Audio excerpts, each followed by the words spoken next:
Presented 12 papers in national and international conference. He is an expert in content writing, research analysis using SPSS, MS Excel, interactive dashboard visualization using artificial intelligence in Google Data Studio, Microsoft Power BI, researching community development programs.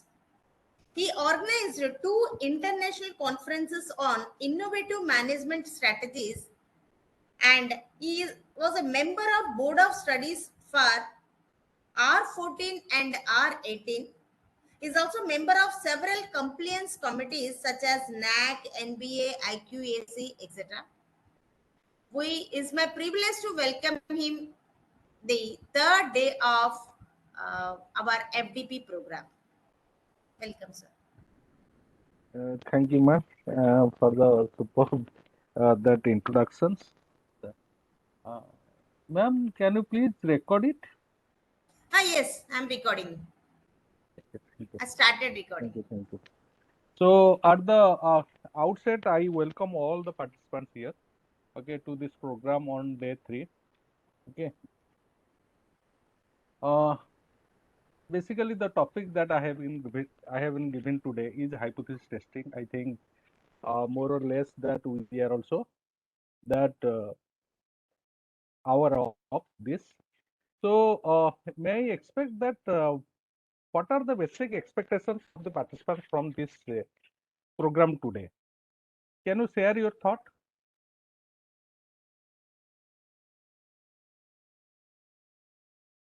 Yes.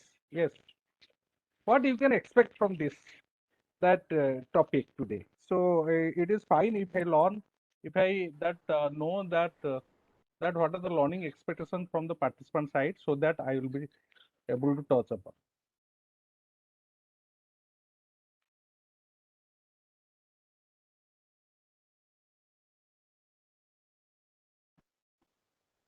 अपना video टा on करके रखी परबे की so that audience participants can see your face. I think that will consume a lot of data. Okay.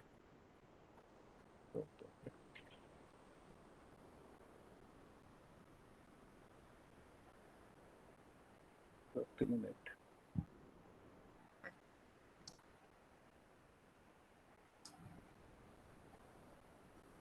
Yes.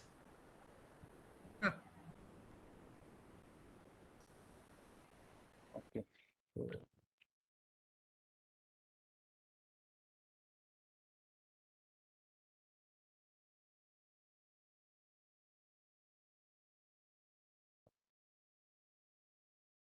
So what are the learning expectations that we can expect from this session?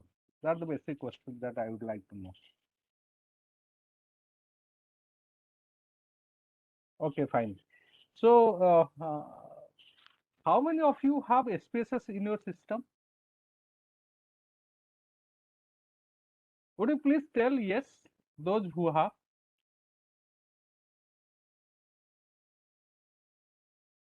Okay, no problem. You can collect this from the ma'am when you come offline. So that we are going to discuss that this is on hypothesis testing. Why we need hypothesis testing? That is very much important, and this is also aspects of a researcher journey when we write papers. So normally that most of the papers will find certain kind of hypothesis. So this hypothesis testing, that is the hypothesis that we can call it is an assumption. Okay. These are all assumptions. Okay. How do we get these assumptions or hypothesis? It is not that something that will be subjective. Okay. As a researcher thinks something is true that he can test it. It is not like that actually. So when we write certain kind of some kind of research papers, what is more important that when you develop certain kind of hypothesis, so hypothesis must be also that develop on the basis of certain kind of findings. Take for example, we can go for we can do certain kind of reviews, and in the reviews, from the reviews we have found that suppose take for example that it is muscular need inherent. So Maslow's need hierarchy, we know that it is a famous theory. Okay. So to what extent in 21st century in workplace that has that that can stand true in the present context? That what that Abraham Maslow talks about, that hierarchy of needs. So whether there are 5 kinds of needs or 6 kinds of needs or any other kinds of needs beyond that. So we have to see that in that context. Okay. So therefore, so when we develop certain kind of hypothesis, hypothesis has a theoretical that the grounding, and in a particular context, what we do, we also test this. Okay.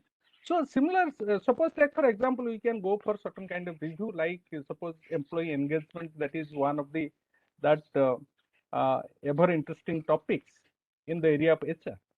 So suppose in US context, you found that we got some of the articles that says that in US or US based organizations, it is just what I am telling, that is also hypothetical because I have not checked it. Okay. So suppose certain kind of papers that we have found that women workers are more engaged than male workers in US based organizations. Okay.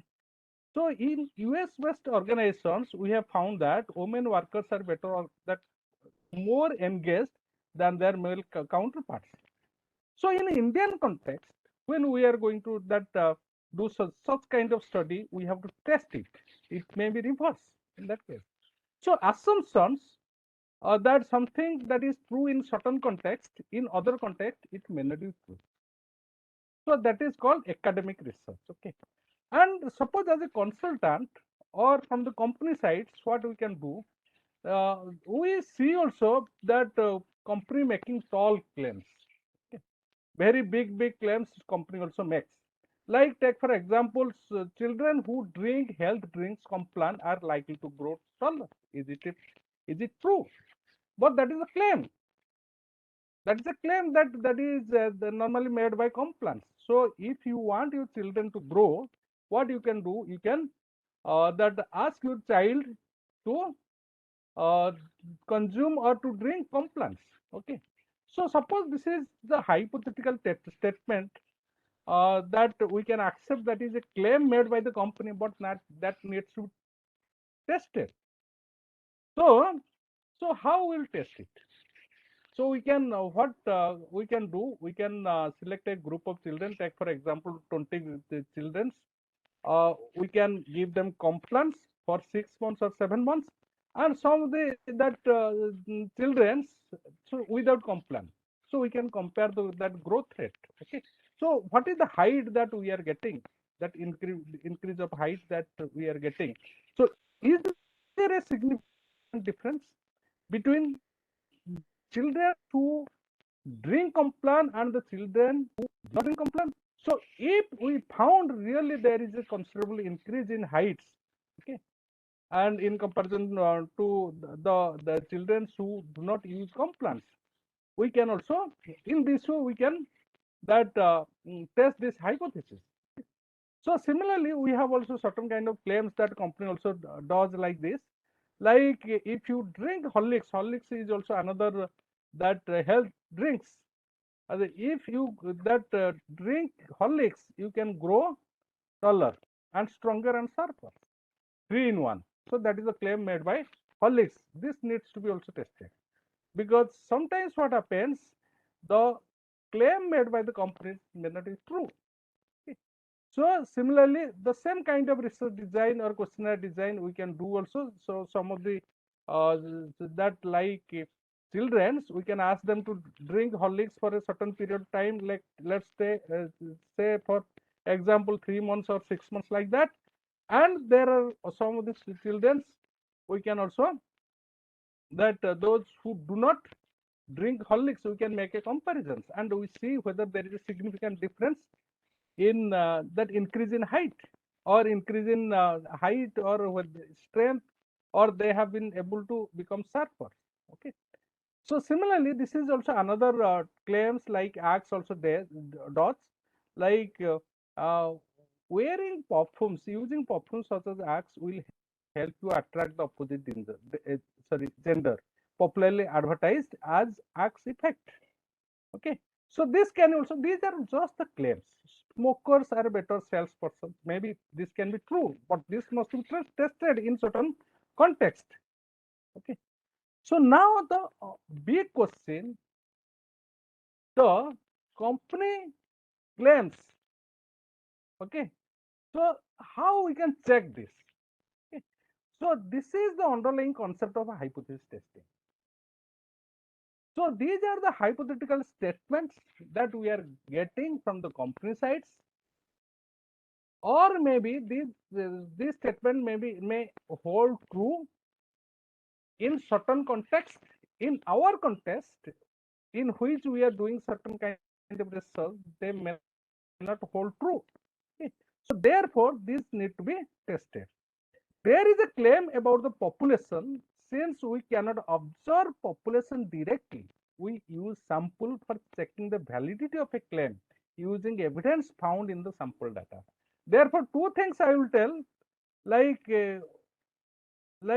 what we can say, two things. One is a population, another is sample. Okay. So, what is a sample? Sample for the study that we are making, that must be, sample must be representative of the population.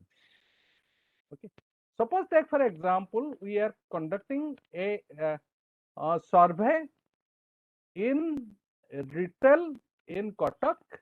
Okay. So geographical region. So consumer behavior in the cosmopolitan city of Bangalore and Kotak will differ, may differ. Similarly, in a city and rural area may differ. Okay. So accordingly, so suppose we are doing a study in Kotak, so all samples have to be taken from the Kotak.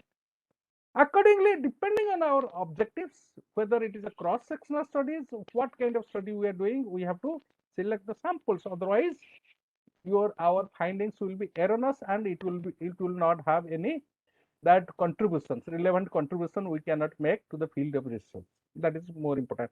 So most important here is that when we are conducting certain kind of research, we conduct certain kind of this research on the basis of samples from the, that should, those samples should be the representatives of the total populations. So then when we discuss about null hypothesis or alternative hypothesis, there are two kinds of hypothesis broadly we can say. Okay. So we compare, we study certain kind of samples, we study samples, and from the samples we infer the populations. Okay. So therefore, two things we have to see. So null and alternative hypothesis, these two are that we as a researcher we must understand these two. So what is a null hypothesis? Null hypothesis means nothing new comes out. Nothing new comes out. Null condition exists. There is nothing new happening. The old theory is still true. The old standard is correct. The system is in the control. Okay. Let us think of the past example that we talked about, like Horlicks, take for example, or engagement, employee engagement that we talk. So there is no significant difference between the engagement level of both male workers and female workers. That's a null. There is no significant difference between the engagement level of the male workers and female workers. That is a null. Or we can say that mu1 means is that represented, that population mean is represented by mu1 equal to mu2. That means there are two means we are to mu that we are taking. The two means we are taking. One is that means for the sample we can say that suppose we are making a sample study. So what we are doing? So mean engagement level, basically mean of engagement level of both male and female workers, two mu's are coming. Similar, two samples and two mu's will come. Okay. So there is no significant difference between the two population means. This is called null. And next is, that means the alternative hypothesis. Alternative hypothesis means that means there is a significant difference. There is a significant difference between the two means. Okay, that means two mu's are not equal. Two means are not equals. Okay. So here when we discuss about alternative hypothesis states that the new theory is emerging. There are new standards. The system is out of control, and or something is happening. In short, null hypothesis is the claim that is assumed to be true initially, but that needs to be tested. So these are the basic steps that we can discuss. So the most important thing when we get certain kind of data, that we need to develop hypothesis testing. Okay, quick step. These are the steps. Okay, so develop null hypothesis or alternative hypothesis. Null hypothesis is represented the symbol by the symbol that is called H0. Okay, hypothesis 0, that is called soft 0. It is not the normal 0 that we use, that is a soft 0. Okay, so alternative hypothesis is used by, that is represented as H1. Okay, so then we can find this level of significance. This is called alpha value. That is called level of, that is normally it depends on the researcher. So how much alpha that he can take or she can take, it can be 0.05, it can be 10% also. Okay, it depends, but standard is 0.05. Normally it is taken. Okay, so specify the level of significance, then compute the value of test statistics. So whether it's a t test or whether it's a z test or whatever test that we are doing, or it is a f test, okay, or it is whatever kind of test that we have to compute by using certain kind of formula. Okay, we use certain kind of formula to calculate the test statistics. This test statistics is compared with next two phases. Like, so how do that test the statistics? How do that arrive at a conclusion whether H0 is true or H0 is false? Okay, so what we have to do, there are two ways that we can that test whether certain claim is true or false. That is called p value. That is p value. P value, if it is p value in your analysis, if it is less than 0.05, okay, less than 0.05, it is significant. That means we fail to accept null hypothesis.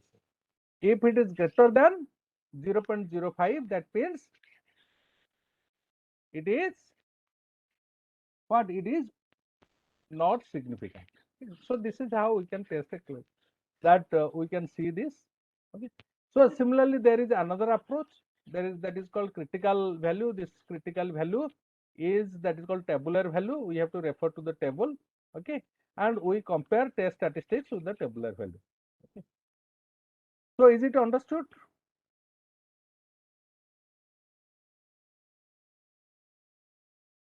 Hello, is there Yes. any question? You can interrupt me, because since there is no interaction from other sides, therefore I am running. Okay. So is it understood? So can I get the, can I raise a question? That is, what is alpha? What is the significance of alpha? Or why do we need level of significance?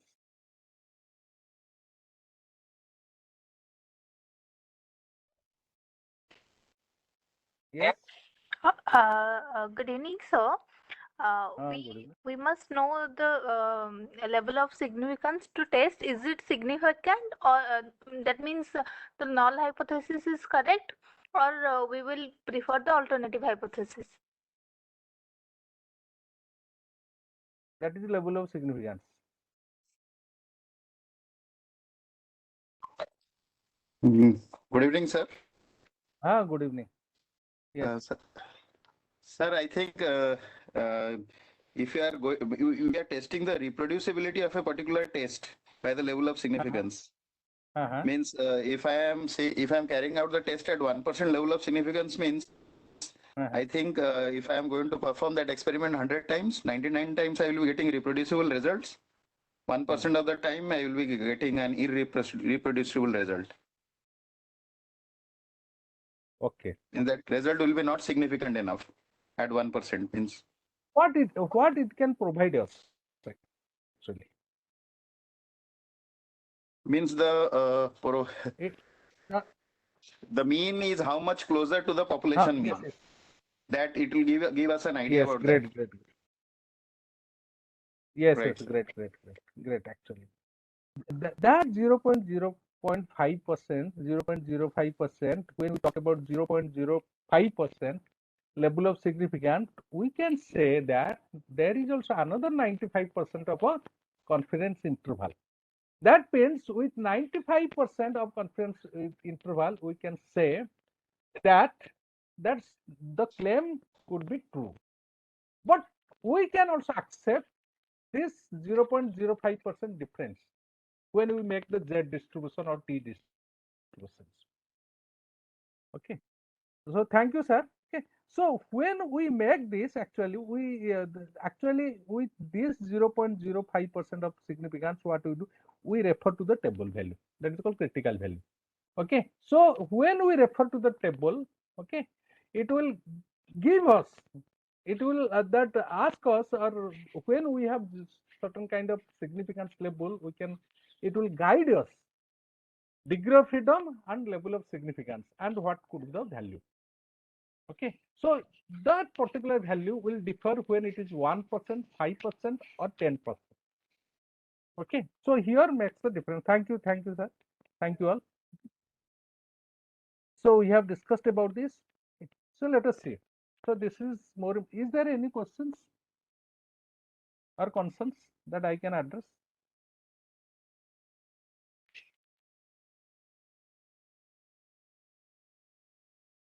Yes. Or should I proceed?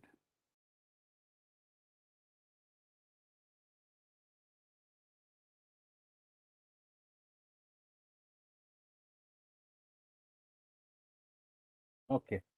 I think you can proceed. Okay. Thank you. So I believe that many of the participants are having a few years of experience, and they must have also some experience of running such kind of tests, these parametric and non-parametric tests. Okay, I believe. And before proceeding this hypothesis testing, basically that hypothesis testing, basically that we are going to discuss this. Okay, hypothesis testing, that when we use a particular kind of test, okay, there are certain kind of assumptions, and in order to use the test, in order to run the test, those assumptions must be fulfilled. Okay. So here in the screen that we are finding, there are 8 kind of tests. There are also 2 more kinds of tests are also there. We have not we'll see one like F test within. Okay, and also chi-square test we are not going to discuss because it is I have seen that it is a part of another sections. Therefore, I am not. So the difference is that chi-square test we have not used here. All the variables, the variable or data, that numeric data we are going to use. In case of chi-square test, normally response variable is a categorical data. We have not included here, and all these kind of tests that we are going to use. Okay. So basically, when we use parametric or non-parametric test, what we are going to do? We are going to compare certain kind of parameters, like it can be also, we can say population means, we can compare, say for example, we can compare. Okay, and for that we need a specific design of a questionnaire or research design we need to have. Okay. So before that's individual test kinds of results, I would like to tell you, or I would like to discuss that what are the basic assumptions of a parametric test. Okay. So normally you can see data has to be normally distributed. Okay. What is a normal and that there should be homogeneity of the variance. Okay, the variance has to be homogeneous. Let us see.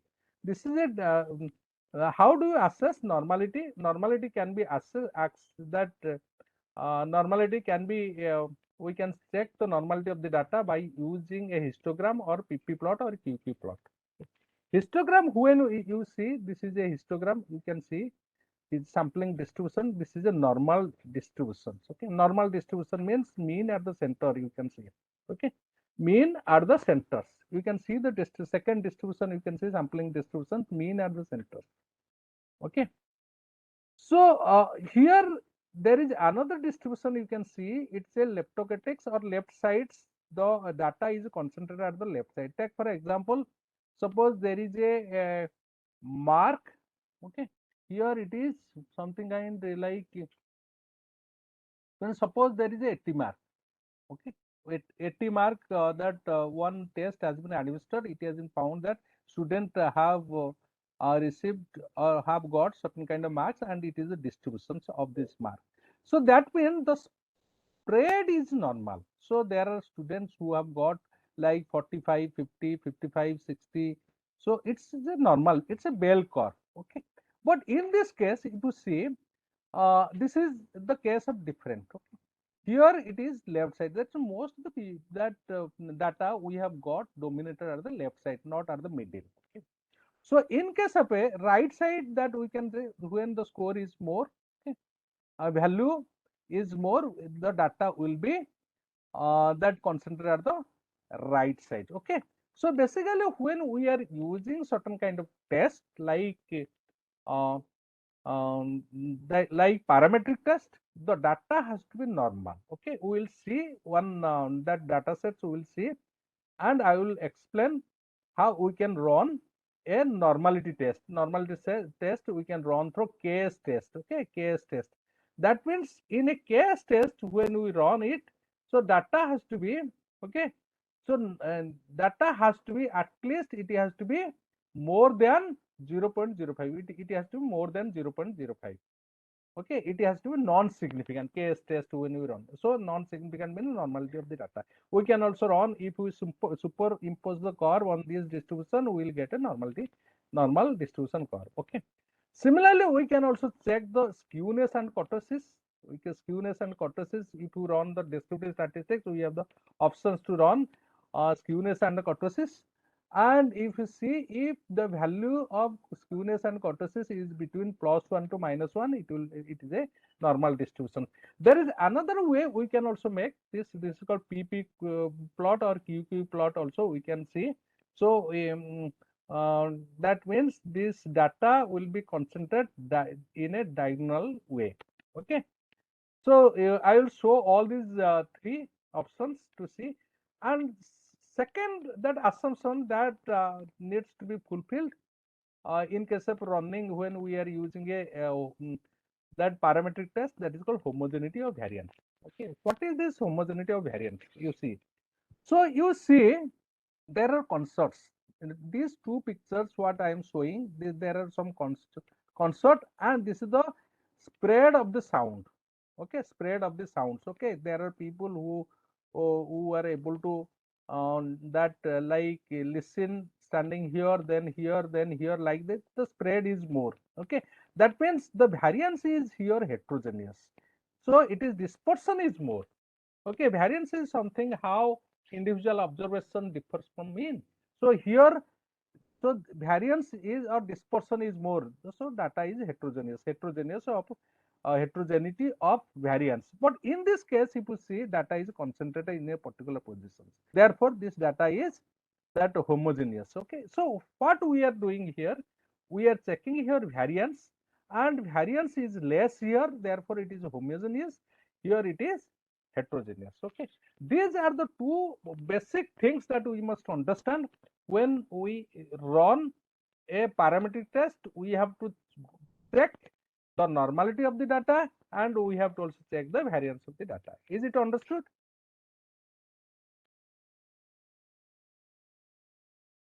Yes. or should I repeat?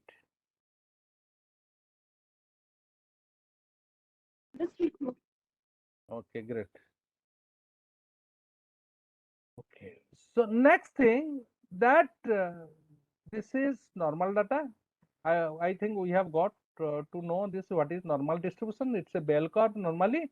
Data is not concentrated at the left side or right side. It is a normal distributions.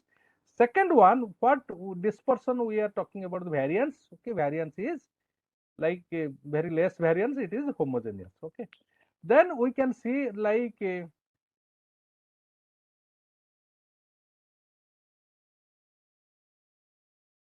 so we have understood this.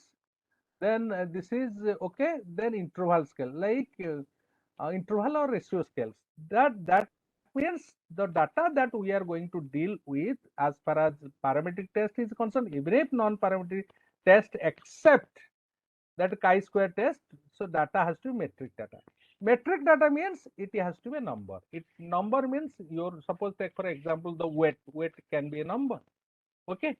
Similarly, height can be a number, sales can be a number, advertisement budget can be a number. Okay, so these are number data. Normally, this is the metric data. It deals with metric data. Okay, then another assumption that we are going to fulfill that this has to be independent. Okay, this has to be independent. Like what is independent score? Suppose take for example, suppose if you have seen the regression model, take for example. So y equal to a plus bx means your y, take for example, your y equal to a plus bx. What is this regression? This is actual bivariate regressions. This y, take for example, it is sales. Y is sales. Okay, it is sales. Okay, and this is like for example advertisement. This is advertisement. So I am using mouse to write. Okay, advertisement. So your sales depends on advertisement. There is a relations you can see in a regression model. If you see, okay. So this is that means this is influencing. This is this. There is a relationship, dependence relationship. That means this y depends on x. Your sales depends on advertisement. So that is called dependence relationship, that what we find in a regression model. Similarly, this is a bivariate example I have given. So similarly in multivariate that multiple regression also you will find that multiple like independent with independent variable you will get, and which will determine what would be the y. Okay, similar but this case, like take for example, like the first example that I have given, like engagement level of both male and female. So we will see that they are not influencing each other. Okay, they are not there independent. Like take for example, it depends. Suppose I am conducting two kinds of tests, one between boys and one means boys and girls. One test I am doing, that boys that scores should be independent, girls scores should be independent. There should not be any sort of that dependence relationship between the score of boys and girls. Okay, that is what independent score talks about. Okay, so these are the four assumptions when we are running a parametric test. Okay, number one, we have to see this normality of the data. So first thing that we have to check this normality of the data. So we have to go for a normal distribution table. Number two, we have to check the variance, the homogeneity of the variance. Okay. So when we run a case test, okay, KS test when we run, so the value p value has to be non-significant. P value has to be non-significant. Non-significant means it has to be greater than 0.05. Okay. Similarly, when we run a homogeneity of various tests, that is called Levin test. Okay, so what we'll do, we'll check. Just a second. Okay. So when we run a Levin test, like for homogeneity of variance, we need to run Levin test. Okay, Levin test has to be also p value has to be non-significant. That means it has to be greater than 0.05. Okay, that we need to see. And to run a Levin test or homogeneity test, what we need to do? We need to have one categorical variable, like what we say, the gender is a categorical variable, the caste is a categorical variable. Take for example, we need to have one categorical variable in order to run this. Okay, so this, I think this we have understood, like uh, metric data. Okay, then independent score we have understood. Okay, so can I get a yes if that if you have understood, or is there any concerns or queries, so that I can address before going to the research design of different kinds of tests? Yes, sir. Yes, sir. Okay. We can proceed. Okay, thank you.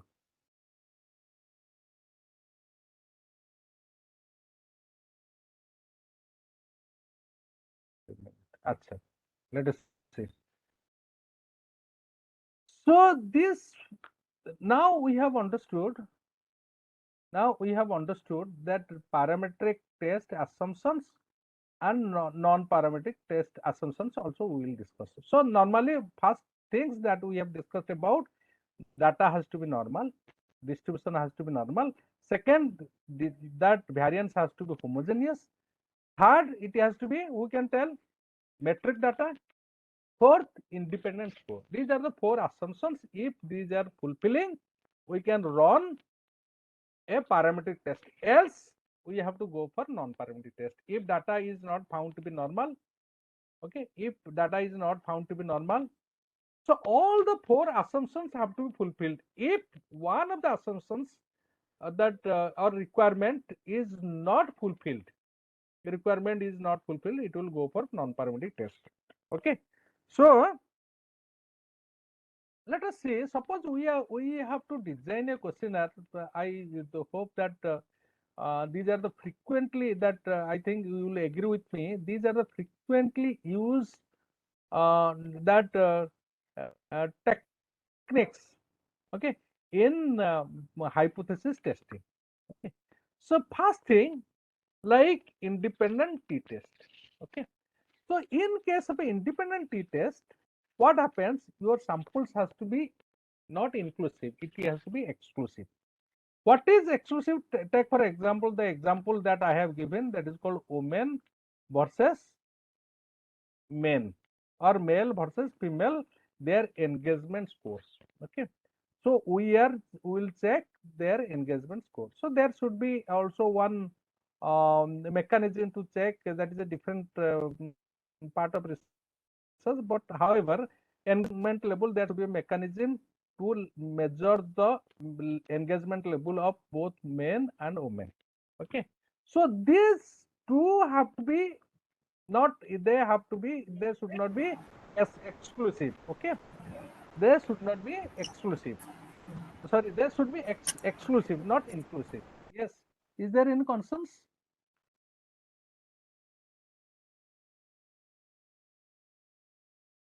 Yes, okay, thank you. So they, when we design certain kind of questionnaires, like like take for example, whether it is the engagement level between male or female, or score of boys and girls, or we want to compare the means of two stores. Okay, two stores, whether the sales um, of both the both the stores in different months, they are different, whether there is a significant difference between two means. Okay, two means of both the cells. Okay, that will be. So what we do, what is the requirement? So these are exclusive. So here what we are doing, we are comparing means. We are comparing means.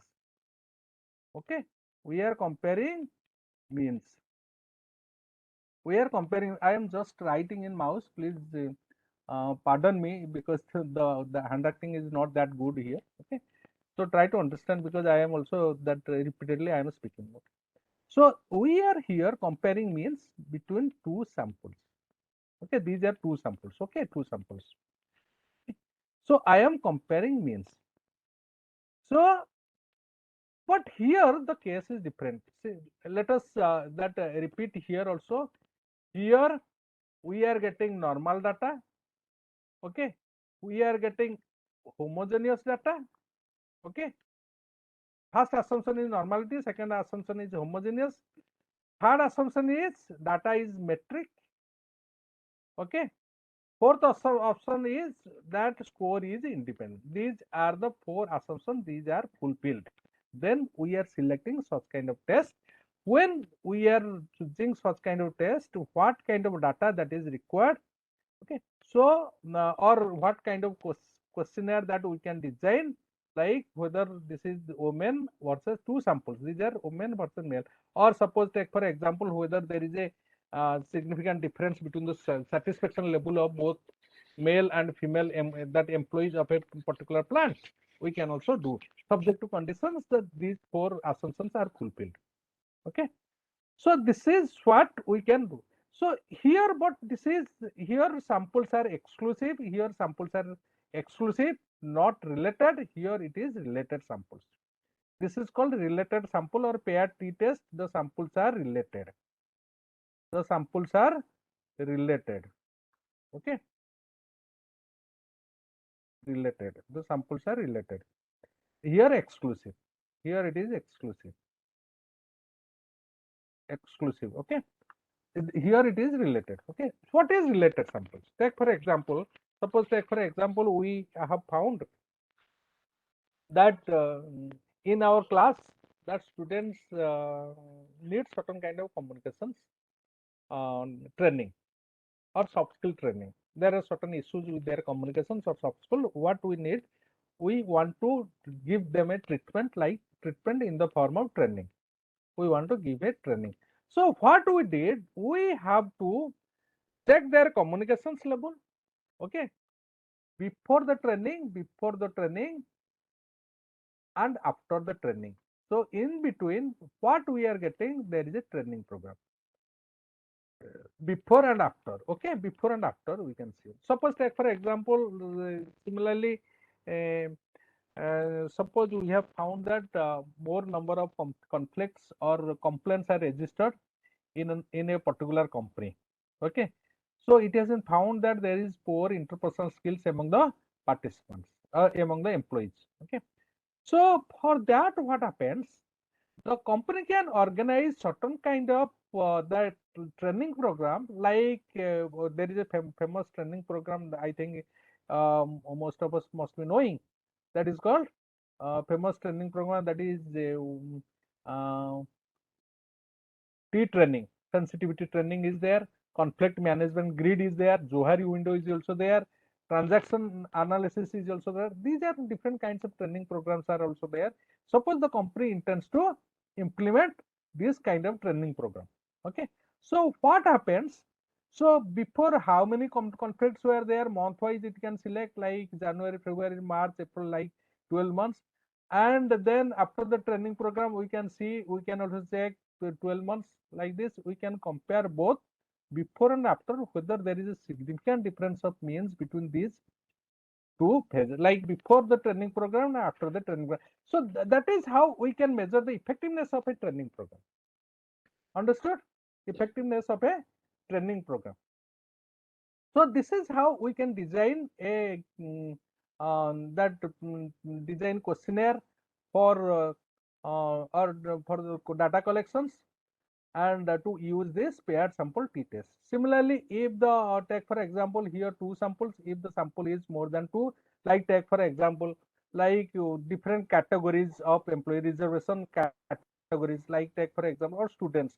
Take for example, one is SC, okay, then ST, okay, then OBC, and general. Take for example, these four category, we are teaching four categories of students, and whether there is a significant difference in mean as far as their um, that employment offer in the campus is concerned. Okay, suppose take for example, SC students are getting some of the packages, SC students are, there will be obviously there will be difference of mean, okay, and there will be difference of mean, but here we are taking 2 samples, here we are taking 4 samples, that is more 4 group samples, that means we are getting, and this is how the assumptions are same, but thing is that instead of going for 2, here more than 2.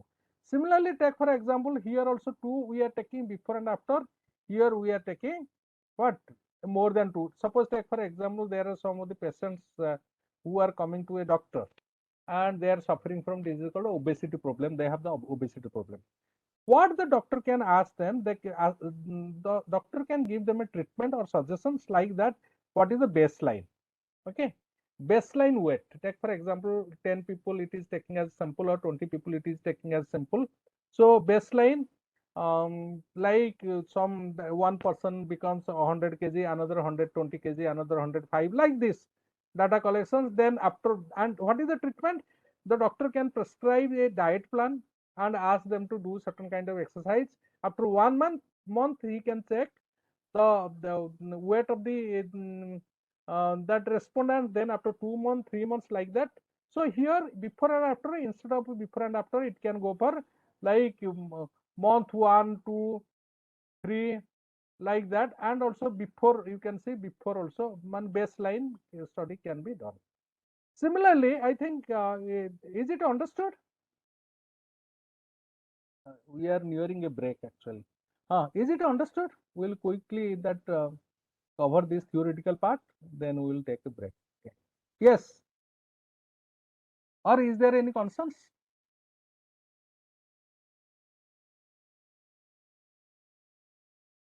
No, sir. Okay, thank you. Okay, so these are the assumptions. Normally, these are the 4 assumptions. If these 4 assumptions are not fulfilled, what will happen?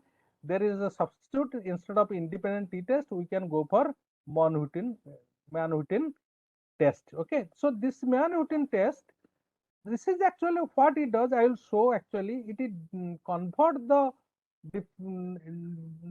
value into different ranks and take the mean of the rank. I will show you when while I run this Mann-Whitton test, and accordingly comparison is being made. So here this is the substitute, this for independent test, t-test, Mann-Whitton is the substitute.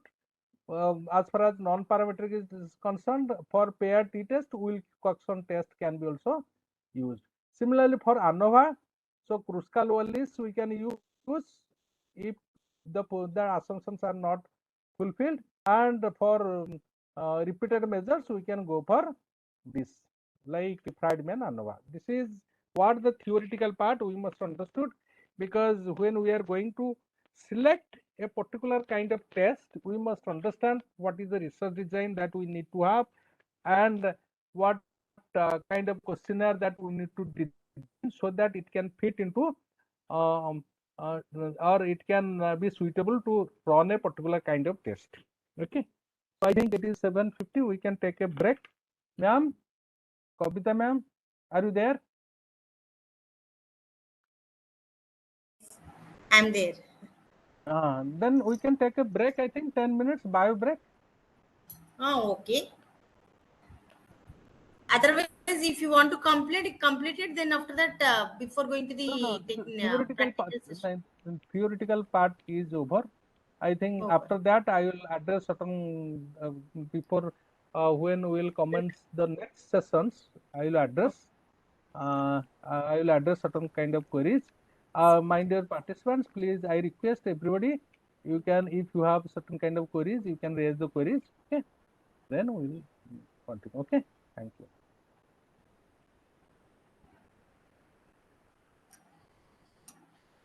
So 10 minutes.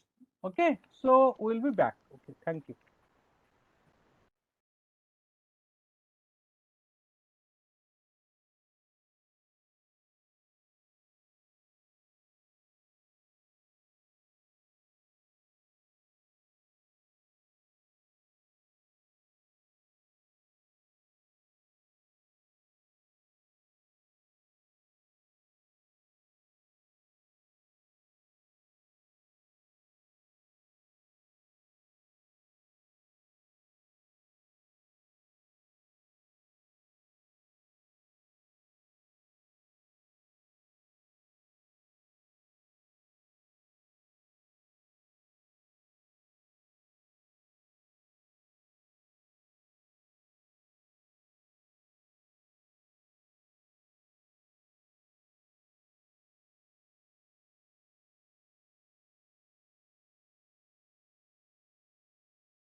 Yes, I am back. Is there any concerns or questions?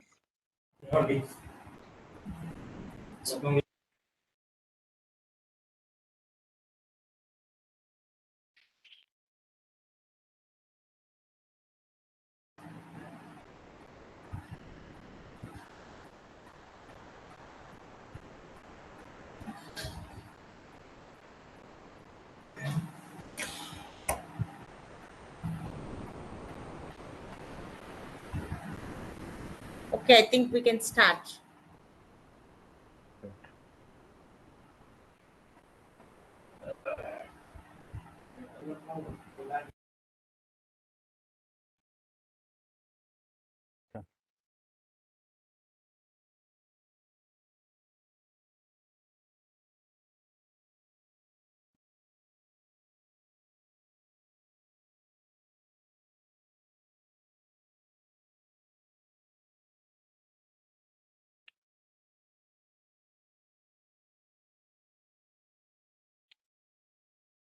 अच्छा.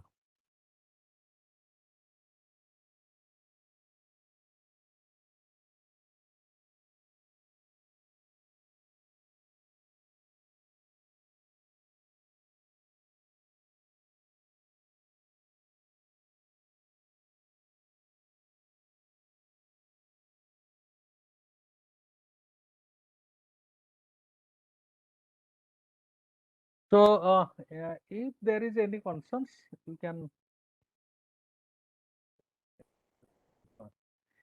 If there is any concerns, we can take 1 minute.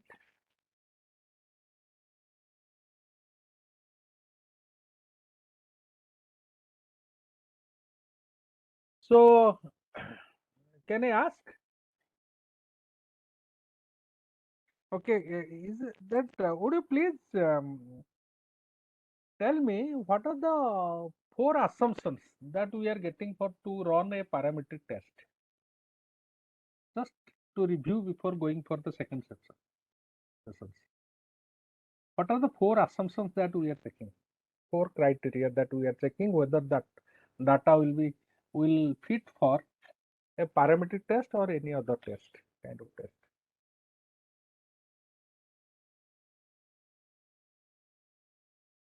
Yes.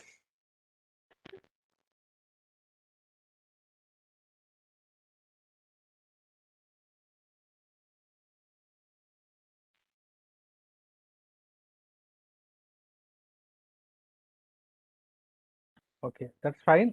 There are 4 assumptions that we are talking of. Number 1, normality of the data. Data distribution we have to check. So how we can check? That is number 1, that we have to go for plotting, like we can go for histogram. So it has to be normal distributions or PP plot or QQ plot. We can do. Second things, we can go for KS test. We can go for if the significant value or p value is greater than 0.05, that means non-significant, that means data is normal. Okay, these are the different, or we can go for also kurtosis or skewness. We can check the score of kurtosis and skewness. If the score is in between +1 to -1, that means data is normal risk. Okay.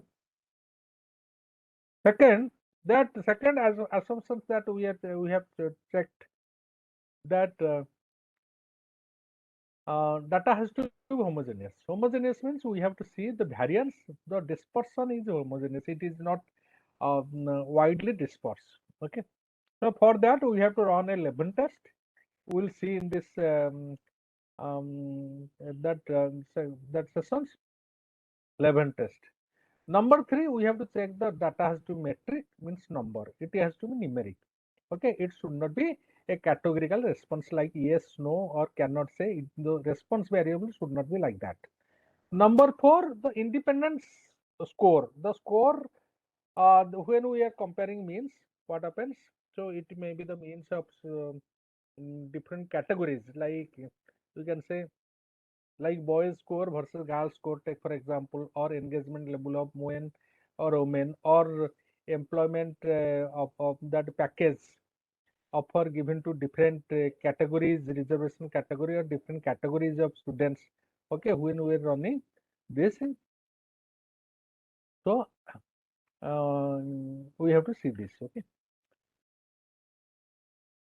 So independent, it should not be. If the data has to be independent, the score has to, there should not be a dependent relationship. Okay, that we have to check. So now we will go for the next sections.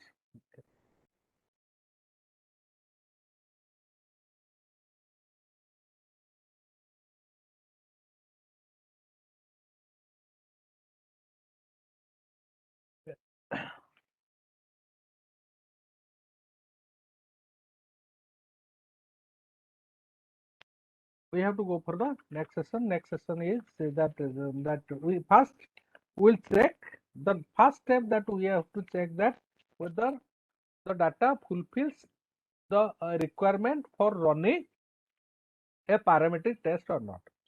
Okay, here is a data set. I will show.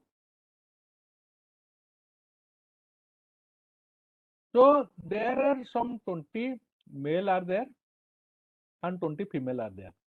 Okay, so it is written that their salary per month and female salary per month. So there is certain kind of issues. It has been said that there is a discriminatory practices, that people working, or assuming that all these people work in a particular level, particular positions, particular level, and it is their salary, and assuming that the test is that what we are going to see, whether there is a difference in the mean of there is a significant difference in the mean salary of both male and female categories of employees, that we are going to see. So we'll see the variable view. I think many of us or most of us are acquainted with this, this is very much like a spreadsheet, that SPSS spreadsheet. Okay, so many of us might be, or many of you might be aware of this or acquainted with this, that interface, SPSS interface. Okay, so this is two variable I have taken. One is gender, another is, yes madam, ମୁଁ ଦେଇନି କି दिखे दिखे दिखे दिखे नहीं तो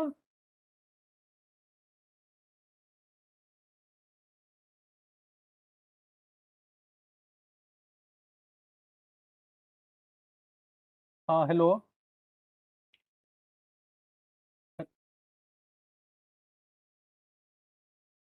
ମୁଁ ତ କହୁଛି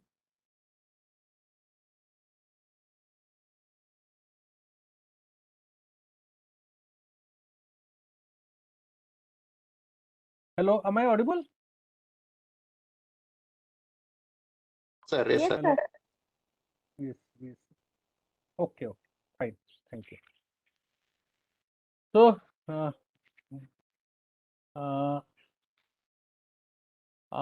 there are two variables that I have taken. One is gender. Gender is defined as male and female. There are two kinds of gender. That two genders I have defined as male and female. Okay. Then salary. Salary, this is a metric variable. Okay, that is third assumptions that we are talking about. This is a metric variable. Okay, salary we are taking. So this is the male salary. This is the female salary. So I have coded this. We can see this gender is taken as numeric because it is actually Castries variable, but we have coded here. Actually, you can see gender, we have coded male as 1, 2 as female, because SPSS sometimes what happens, it is very difficult that SPSS will not be able to read the categorical variable while we run certain kind of test like t-test kind of test. Okay, therefore we have and that we have coded it as like 1 and 2. So this, when we are putting certain value of 1 and 2, that doesn't mean 2 is greater than 1. It is just a code, or there is no so nothing like 1.2 or 3 like that. This is just a code. Okay, we have done it. So then this is the nominal measures, because this is a categorical variable we have taken in nominal measures. This salary is a scale measures. Okay. So this is, so first assumption that I will now check, like I will go for analyze, then descriptive. You can take the steps actually. If you have pen and paper, you can check that, note down the steps.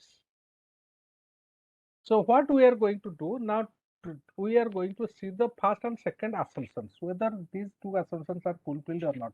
Two requirements are fulfilled or not. First one is normality, then is what?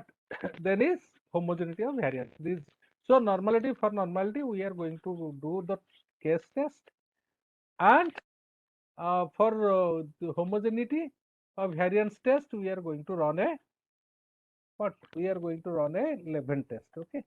So this is descriptive, analyze, descriptive, then explore. We can go for explore.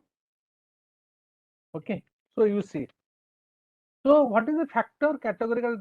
We can see explore options dialog box has appeared now.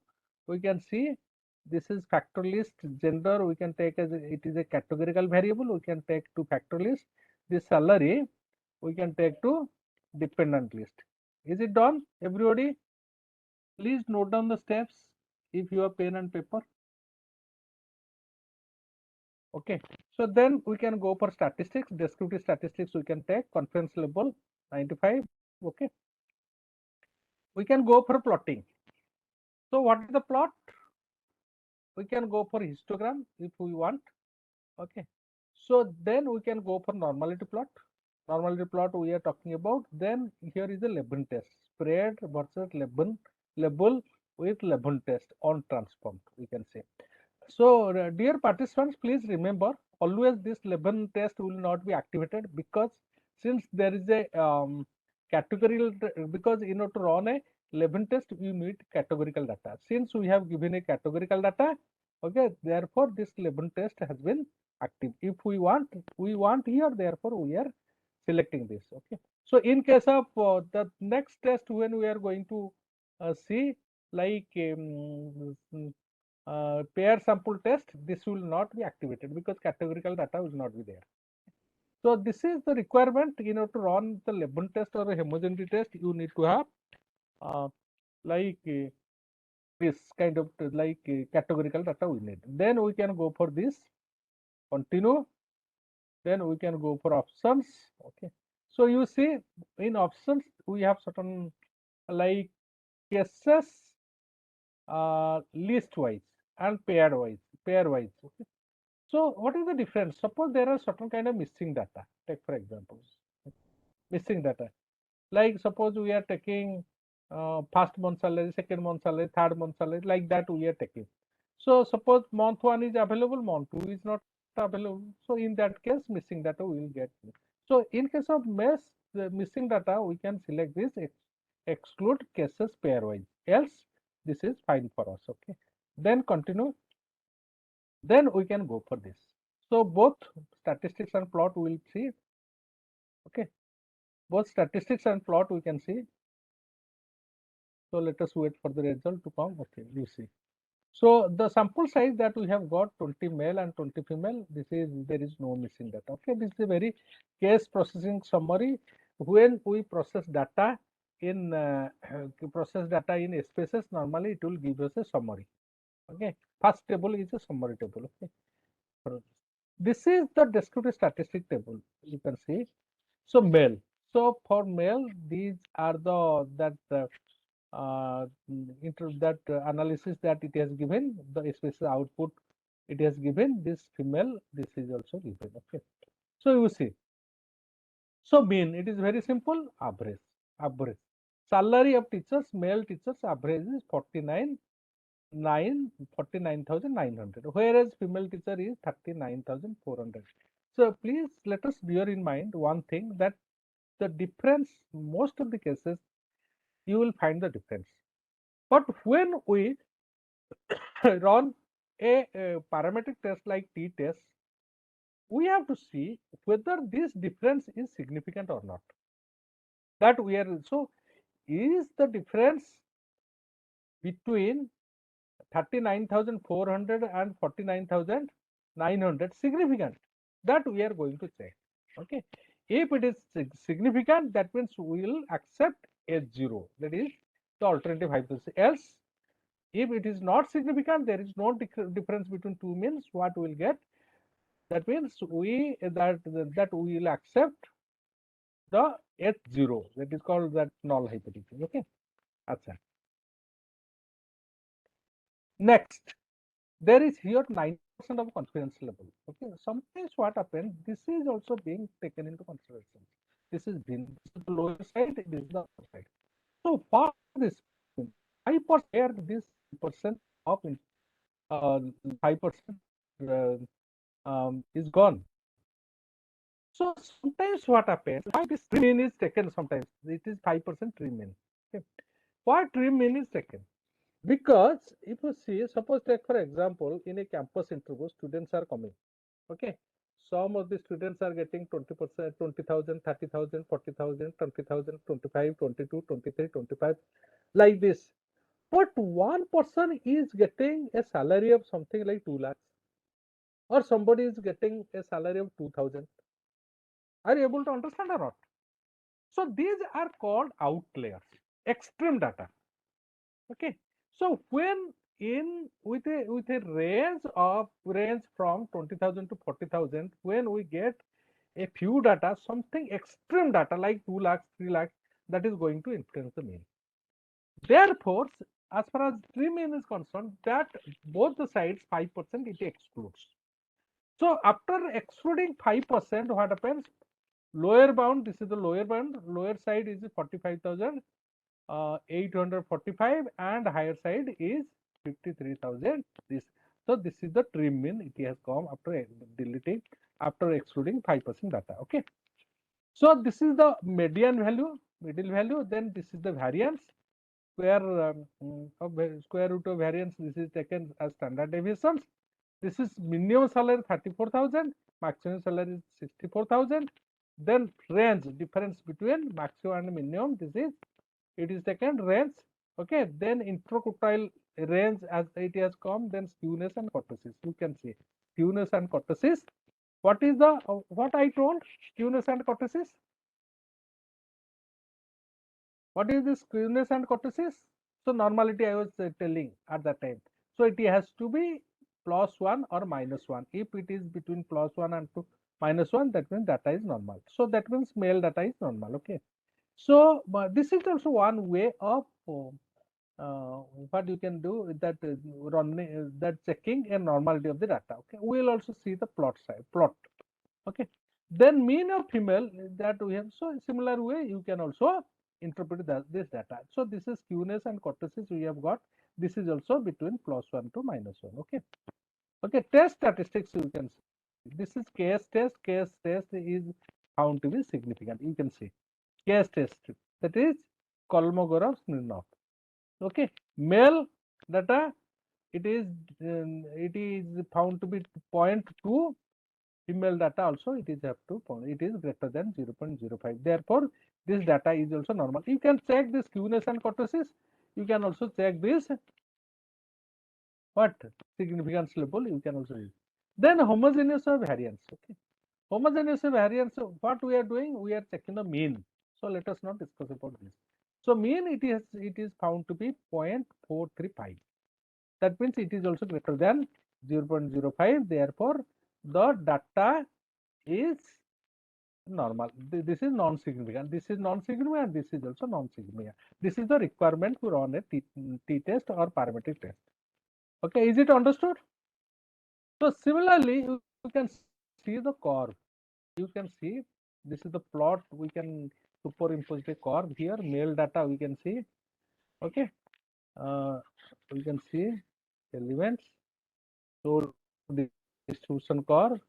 See, it is mostly it is normal data. You can see normal distribution. It is a bell curve. Okay. So similarly, we can also see this data. Also, we can see it's a bell curve. This is also bell curve. Okay. So this is a requirement. That means data distribution is normal. Okay. So QQ plot, there is also another way of that checking the normality of the data. You see, this is the diagonal. Okay. So in this data, or this is the individual observation data, will that over this diagonal. It should not be spread like this. It should not be. That means QQ plot, if you check, it will be around this. Okay. So this is also normal data. This is also female, also gender. This is also normal data. Okay.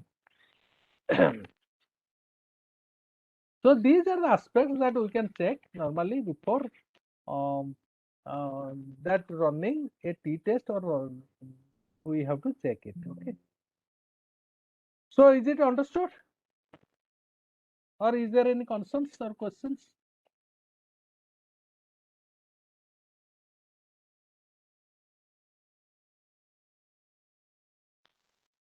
Or should I proceed?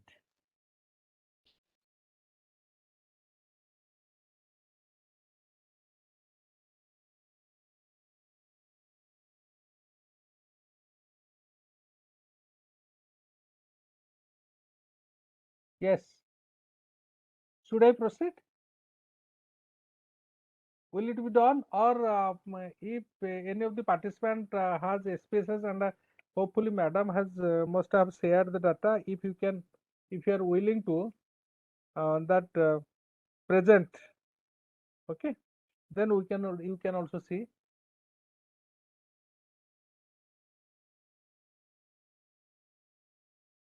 You can also show. Acha. Okay. So let us proceed. If there is no concerns, let me assume that everybody understand. Okay. So then, see this kind of data, that as I was discussing, you can see this will be fit for this kind of test, paired sample. Sorry, this independent t-test, because these two samples are independent. That we are talking, that male faculty members, male teachers and female teachers. Okay. So what we are going to see here, first things in hypothesis testing, that what we need to do, we have to that develop H0 and H1, H0 and H1. H0 means there is no significant difference, means that means of both the mean salary of both the genders are equal, and H1 means both the mean salary of both the genders are not equal or is not equal. Okay. So this is the hypothesis we will now check. So now what we will do, we will run a, what we are doing, comparing means. Okay. We are comparing means, what we will do, we will compare independent sample t-test. So you can see this categorical variable, grouping variable, we can select as group here. Then we can run this to this test variable, okay, salary of teachers to test variables. Okay. Then we have to define this, because SPSS, so it will not understand that categorical variable. Therefore, what I think that initially I also I have shown you that the code of both male and female 1 and 2 we have to write. Then we can also, okay, value of this cannot be equal. Oh, sorry, this has to be 2. Okay. Then we can this put this. Then we can go for options, exclude. It is fine because there is no missing data. It is also fine. Okay. So nothing we need to do, nothing here. Then we will get the output. We can see. Okay. I was checking. Okay.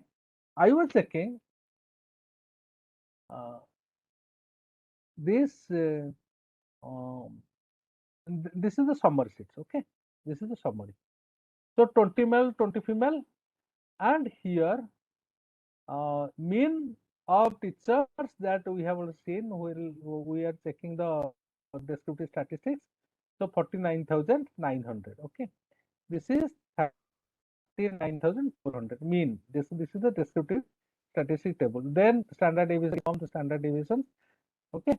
So then we can see this is t value. T value, it is found to be 4.08 0.88 degree of freedom 38. What is this degree of freedom?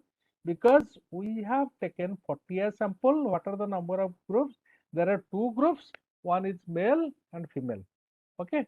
So degree of freedom, therefore 40 minus 2 equal to 38. It is a two-tailed. So therefore it is and the significant value is found to be 0.000. That means it is significant. It is less than 0.05. Therefore, what there is significant means there is a significant difference. What we can conclude, there is a significant difference between the salary of both male faculty members and female faculty members. Is it understood?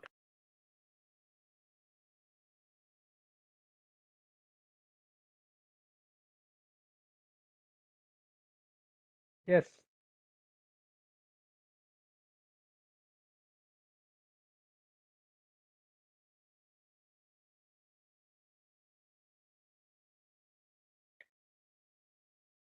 Another thing that let me tell you, when we are going to make a conclusions on a independent t-test, first we have to see the first row. There are two rows. You can see one is equal variance assumed, second is equal variance not assumed. Means f value has to be, if we have to see the a value have to be but non-significant, means it is 0.435, means it is greater than 0.05.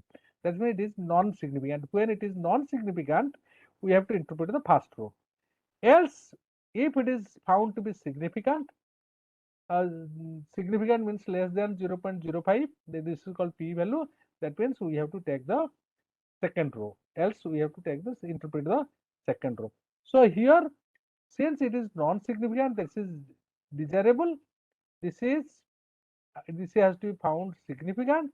Therefore, so we fail to accept the null hypothesis. That means two means are not equal.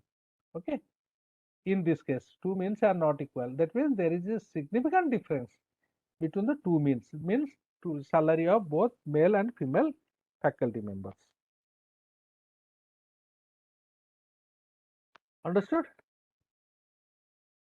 Is there any concerns? So how do you report? In your report, suppose you have to write in your research paper, what you have to write? You have to write that on an average, male faculty member getting more salary. Male faculty member getting more salary. The more salary, you see, this is 49,900. Okay. And this is they are getting, okay. Then the female faculty members, okay. And this difference is significant, okay. Within bracket, t value 4.088 and comma p value is less than 0.5, less than 0.05. So this is actually what we have to write in our research report.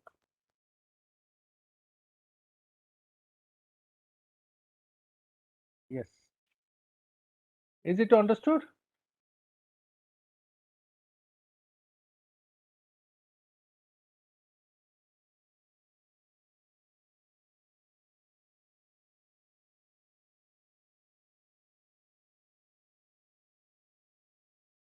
May I get the response of the participants, right? If you have understood, that's fine. Tell me yes, so Yes, that sir. I can proceed. Yes, sir. Okay, thank you. Thank you.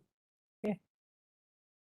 So one test that we have done now, independent t-test. So this independent t-test is normally, okay, normally that is frequently used. Okay. So we have understood also the research design for this. Okay. So now we will run this paired sample t-test. So what is the requirement of a paired sample t-test? Paired sample t-test, normally it is pair. Pair means two. Okay. A pair means two. So what we are doing, we will conduct, suppose there is a training program. Okay. So we will see the before training program and after training program, whether there is a significant change after the treatment that is called training program has been given. So this is what actually paired t-test is meant for. Okay. So basically what we need to do, we need to see whether the since it's a parametric test, I have at the beginning I have said, I have told you, I have said also that there are 4 assumptions of parametric test. That is called, first is data has to be normal, data has to be homogeneous, of variance, homogeneity of variance need to be checked. Then data has to be metric, obviously it will be metric. Okay. Then it has to be independent. The score has to be independent. Else, if it is not this, if one of the 4 assumptions are not fulfilled, then it will go for this Wilcoxon test. Okay. So we'll check this. Okay.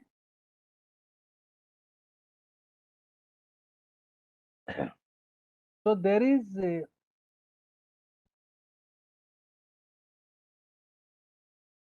another data set that I will open here.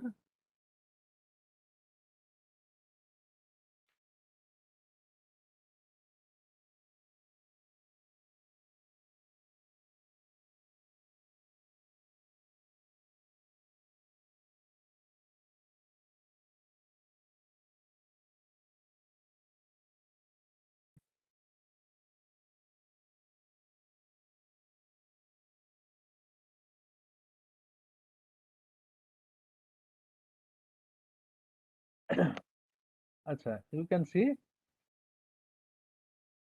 this is a training program actually. 20 participants have been, that sample of 20 participants, 20 has been collected. It has been found that the participants have been given a training program or have been asked to participate in the training program because they have been found to have certain attitudinal problems. Okay.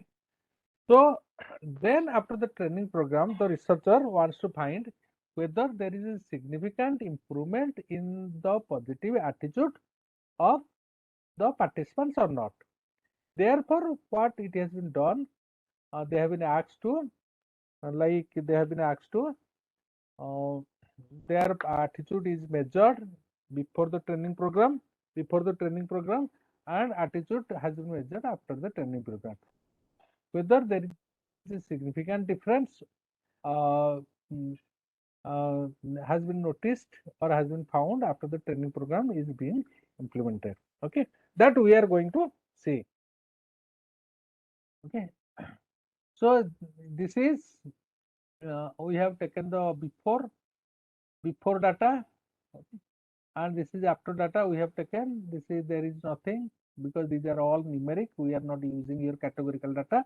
Since we are not using categorical data, please bear in mind we are not going to check Levin's test, that is for homogeneity of variance. For homogeneity of variance we need categorical data. If there is categorical data we can use it. Okay, so therefore both the variable we have taken as scale variable. Okay. So first we will check the assumption that is called uh, descriptive statistics, that is called normality. Okay, so we can check this both. So descriptive statistics, then plot, then histogram, we can go for histogram, then normality. You see, Leban test is deactivated because there is no categorical data. If categorical data is there, it will be activated. Okay, then we can go for okay.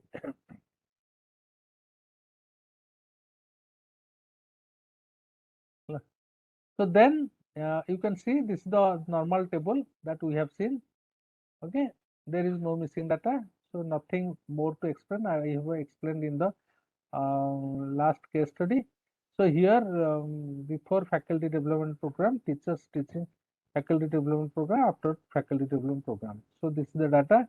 So mean is found to be 24.75. Here mean is found to be 33.25. So there is the improvement of mean actually. After the training program, it has been seen that there has been improvement in the attitude of faculty members. It is noticed. Okay, if this difference between these two means significant, that we are going to check in the paired sample t-test. So this is KS test, test of normality. You can see before it is 0.19 and after it is 0.2. That means both the case these are non-significant. P value is non-significant. Okay, P value is non-significant. We have found here. So therefore, P value is non-significant means data is normal. Okay, data is normal. So histogram we can check. So histogram we can also plot. This is also one way of plotting. So how I am see is superimposing a curve that is called bell curve. So I am just double clicking on it, then element, then show distribution curve. So it will come. So mostly it is bell curve is coming. Okay, so this is before.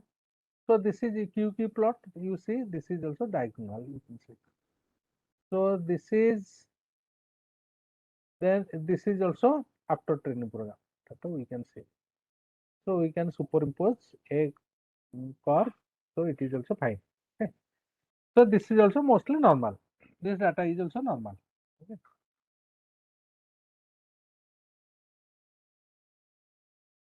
So we have found. So now we'll run the paired sample t-test.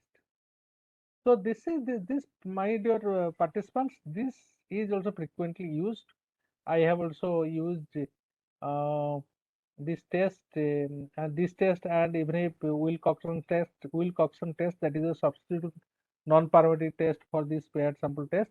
So basically I have used also in one of my papers, that is called, suppose since I have done some research on CSR, I am also doing some of the research CSR towards project affected people. Okay, so the people who have been affected by the operations of the project, like they have lost their land and livelihood, what are the CSR activities that the company like Tata Steel is taking, that undertaking towards them. Okay, so before conditions, I have measured what initiative, that CSR initiative the company has been taking.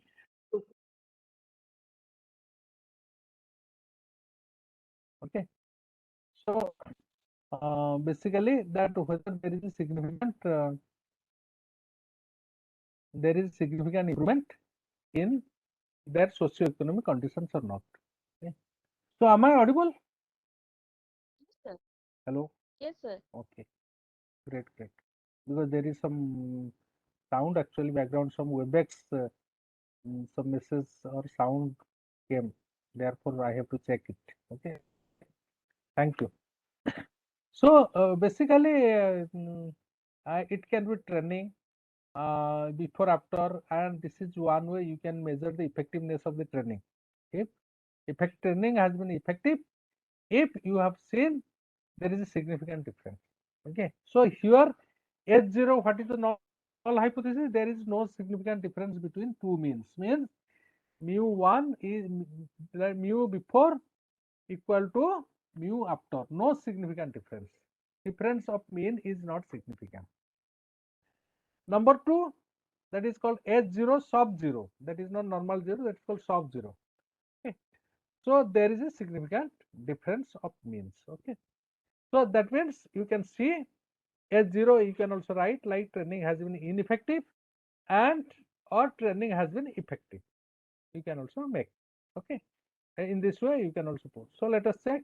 So normality of the data is normal. We can go for compare means. Then we can see here compare means, then paired sample t-test. So when paired sample t-test, this is the path we can see. Let me show you. Please note down everybody, because this is frequently used also. Many of the cases, this t-test and paired sample t-test we use. So what we are doing, we are comparing means. Therefore, analyze compare means. Then we can see like compare means. Then we can see paired sample t-test. So before we can select variable, then after we can select. Okay. So if more number of pairs are there, you can also use. In one of my research paper, I also use. Like take for example, income of the people before the project and after the project. Okay. And expenditure of the project affected people before the project before the project operation came in, okay, before the displacement and after the displacement, okay, after the operation of the project. Similarly, savings, how much they were saving. Okay. So if there are 3 pairs, more number of pairs you can also add if you have more data accordingly. Okay. So nothing to do here. So you can simply put okay.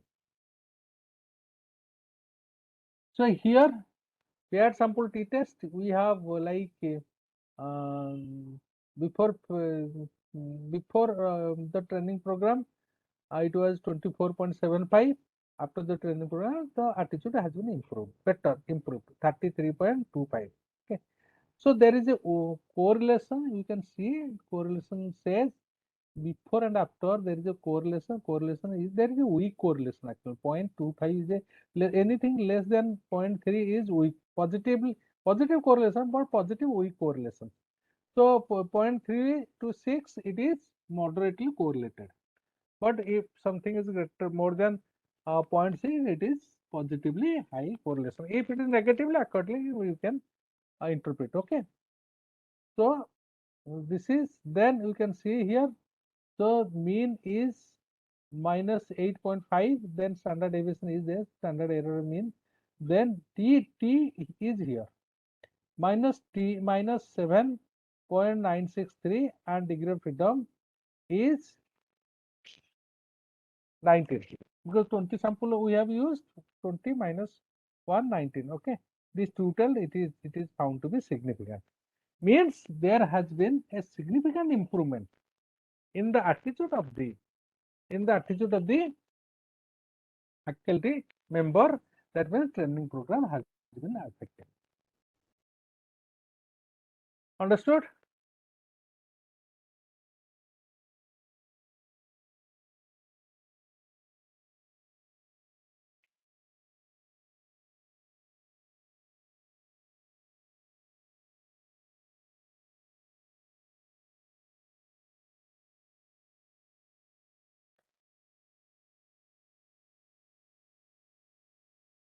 Is there any concerns or queries which I can address?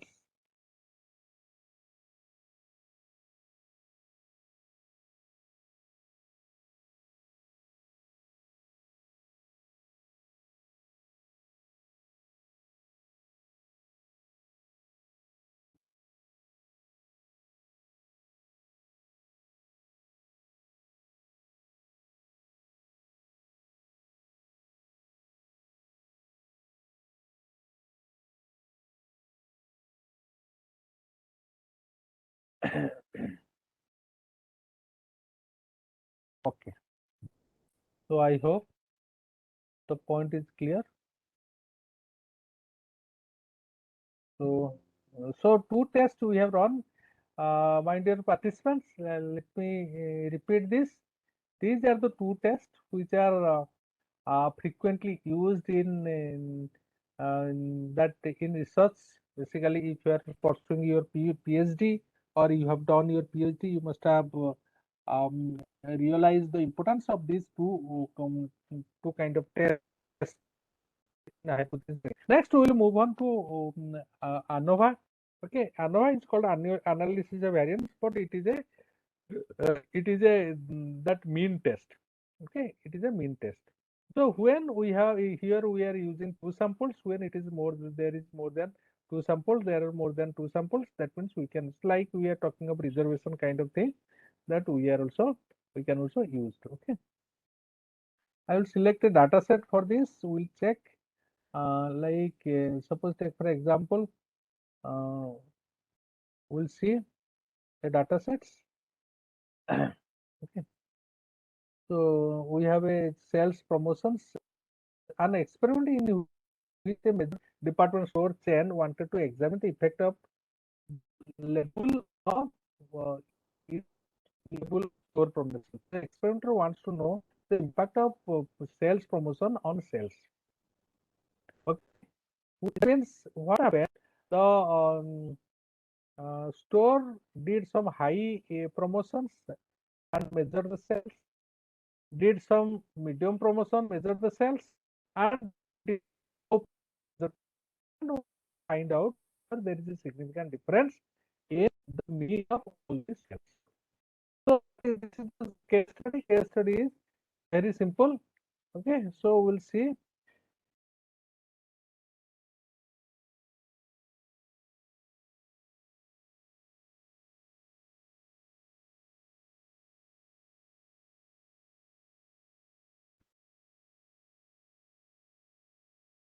Okay, we can see this. This so this cells promotion has been that coded as there are three kinds of promotion: high promotion, medium promotion, low promotion has been coded as 1, 2, 3. Okay, 1, 2, 3. Then there is also, this is, since this is a categorical variable, we have taken on nominal scale. Then cells we are taking on scale. This is metric variable, therefore we are taking as. So first assumption that what we need to do, we have to run a that is called we have to run that is called homogeneity and normality test. Explore, we can go. So store promotion, we can take, this is categorical variable, factor list. Okay, for the solution cells we can take. Okay, then so descriptive we can take, then take plot, we can take histogram. Okay, then normality we can take, we can. So instead of going for histogram, we can check for this one, both are same. Okay, different ways of that running in the two. So then we can go for continue. So options nothing. So then we can go for OK.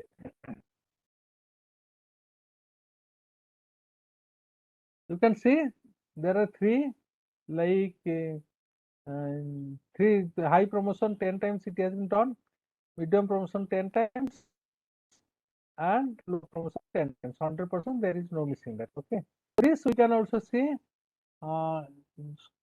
This we have understood in the last two case studies. Now skewness and kurtosis, this is a slight bigger than actually -1, but we can also check other ways. Okay, slightly bigger than this -1, it is more than -1. Okay, less than -1. And so we can go for this. It is also within the range. That's fine. This is also fine. So this is the normality test. We can see, yes, high promotion, the store did the high promotion, it is found to be non-significant. Medium promotion non-significant, then low promotions non-significant. Okay, then test of homogeneity of variance we can do. So this is also mean we are checking. So this is also non-significant. This is also fine. Okay, so that means it is also fulfilling the assumptions of the uh, parametric test. And since there are three samples, more than two samples, we can run this. Okay, this ANOVA. Okay. So for ANOVA, how we can run it? So what we have to do, we have to go for analyze, then compare means, then we can go for one way ANOVA. Okay. So store promotion, we have to take to factor list. Then this is numerical variable dependent list. So here it is nothing required. Okay, then we can go for post hoc analysis, one for any. This is required. Then we can go for option, descriptive statistics we can see, mean plot we can see. Okay, these are things. Then we can run for this. Go for this. Okay, so it is 8:50. We'll take another break as per the schedule. So 10 minutes break we'll take. 1 second. Okay, we'll be back. Ma'am, we will go for a break. Yes. Okay, as per the schedule, we'll go for a break. Okay. Thank you.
Yes, I am back.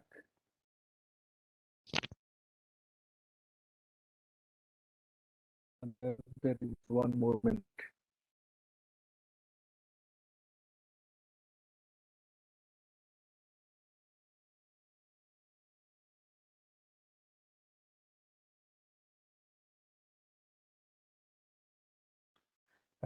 Should we proceed?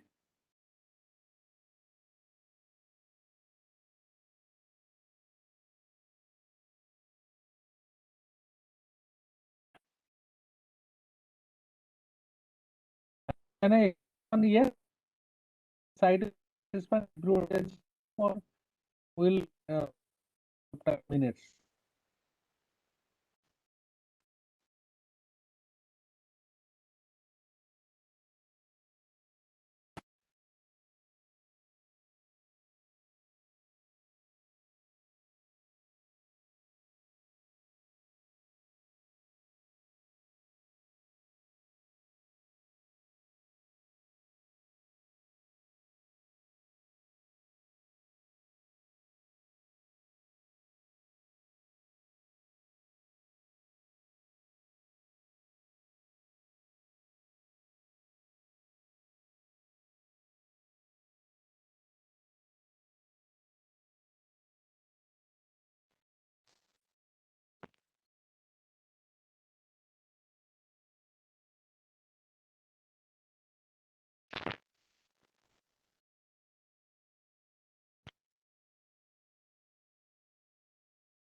Okay.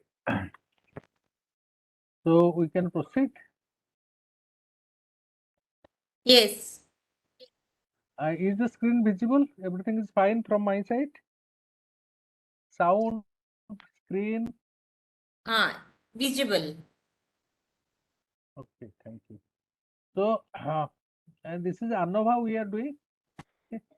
So what we have done, three samples we have taken. One is high promotion, medium promotion, low promotion. This is descriptive statistics for this. Okay. We have got the we got this was 97 and 93.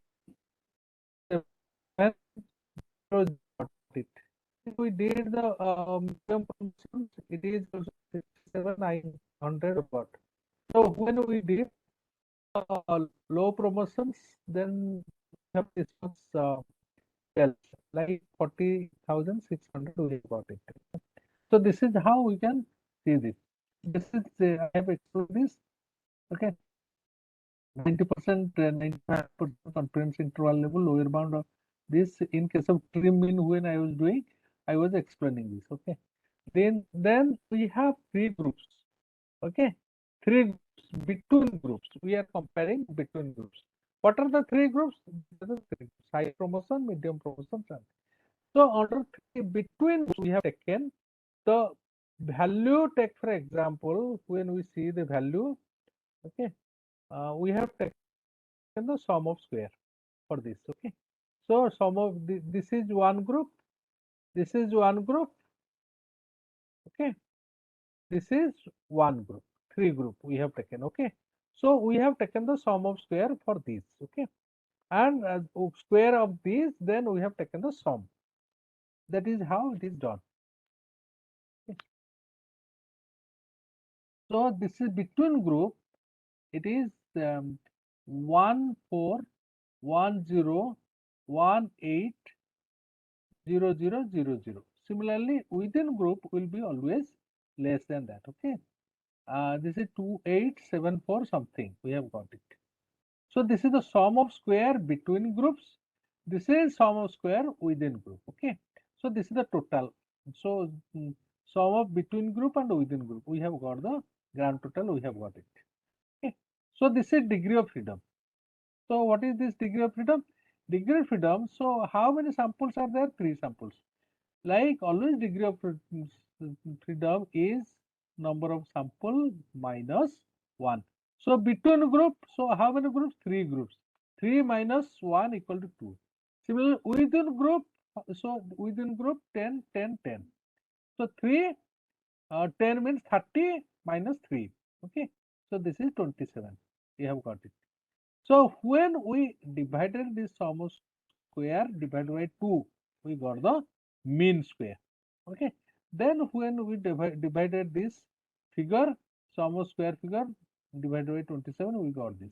So this is the F value. We have got the F value, F calculated value. Okay. So F value. So then this is found to be significant. Okay. That means, what does it mean? That means a sales promotion has a significant effect or impact uh, on sales. Advertising or expenditure on sales promotion is having a significant impact on sales. Okay. The next, post born for any, we have also shared this. We see we sales is actually giving a significant impact. We have, then what you did, we made the multiple comparisons. Multiple comparison, it is high promotion we did, and along with that high promotion and medium promotions, we have found no, both are significant. Okay. Then there is a significant difference between these two. So high promotion and low promotion we did, this is also found to be significant. Similarly, medium promotion and high promotion, it is also found to be significant. You can see. Okay. Medium promotion and low promotions, we have also found to be significant. Okay. Low promotion, high promotion, we have also found. So these are in combination, we have checked, we have found to be significant. That means what we have found, that promotion, sales promotion, or the company that spending on sales promotion has a significant bearing on or significant impact on the sales. Okay, this is so you can see the mean plot here low. Once we increase, you can see this is the mean per day sales. Okay, when we increase the store promotions, we increased, and also sales also we have got it. So this is how we can interpret. So when we are going to, what we can write in our research report. Okay, so we can write there is a significant difference between the different forms of sales promotions. Okay, as far as sales is concerned, that within bracket you can write a value is this 662.402 and p value is less than 0.5. Okay. That means we fail to accept the null hypothesis. That means your alternative hypothesis is true. That means there is a significant difference. Okay, between the sales promotions. Okay, different types of sales promotions. So therefore, sales promotion is requisite for the company. This is how we can interpret. Okay. So uh, now we can, if you have any questions, because I can explain a few more tests, but I would appreciate if the participants raise some of the queries and we collectively we can discuss. Yes, if there is any concerns or queries, we can.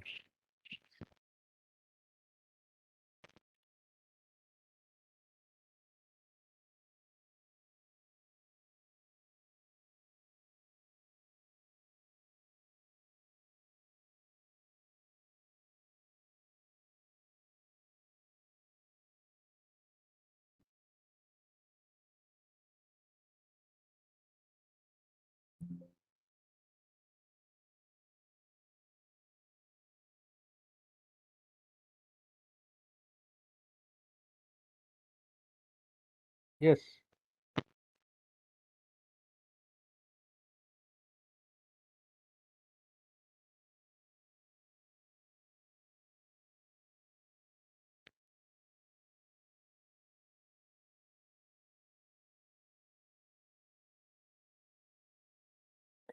Or we will discuss another case study. It is up to you, if, because this is for discussion time actually. Last session is for discussions. If there is any concerns or queries, you can raise so that we can discuss, or we will go for the case study.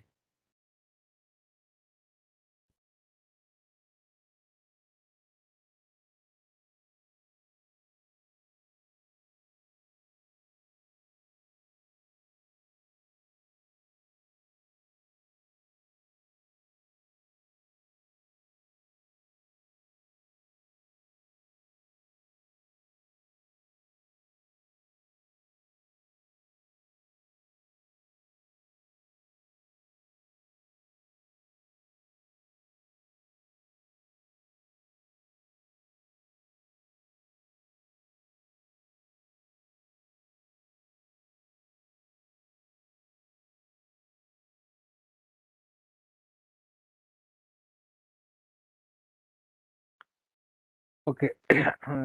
I think there is no question from participant sides. We'll move ahead. We'll proceed. Okay, this is a case study that I have got it, and basically there are some patients, like 15 patients are there. Okay, and these 15 patients are in need of weight loss. Okay, these 15 patients are in need of weight loss. They feel that they need to reduce their weight, they are overweight. Okay, therefore, what they did, they went to a dietitian who advised them, who offered them a diet plan. Okay, so and the um, people or the respondents were asked to strictly follow the diet plans, and their weight is measured subsequently accordingly.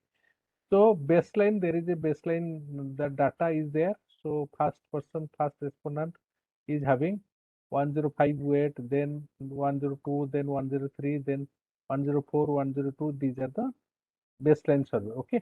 So after 1 month, it has been found the respondent 198, the weight has been reduced. Then second month 92, then 75. Okay. Then two 102, then 97, 89.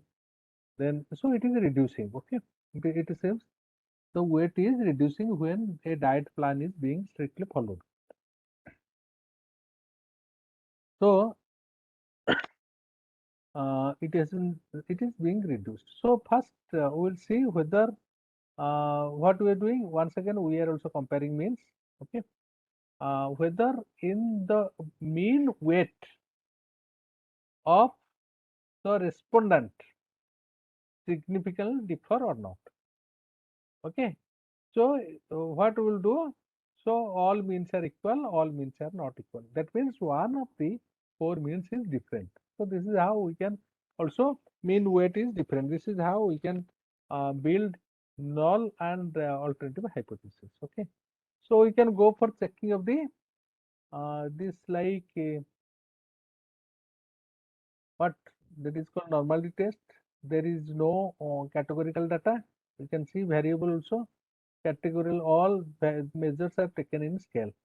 Sir, So baseline, yes, sir, sorry for interruption. I don't know no if it problem. is just for me, but we are still seeing the sales promotion file.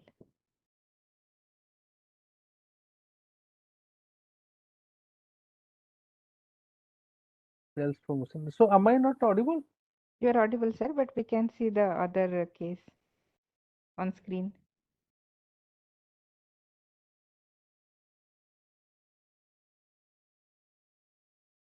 No, nothing like that. I have closed it on the screen. Screen is being shared. Yes, sir. So once again, I am sharing. Okay. Yes, sir. Thank you.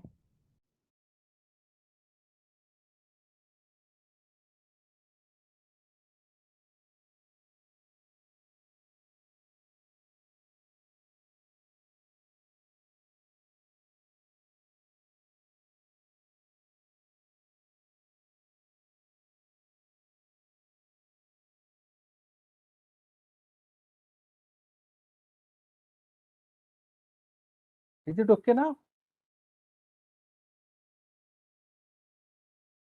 Yes, sir. Now we can see.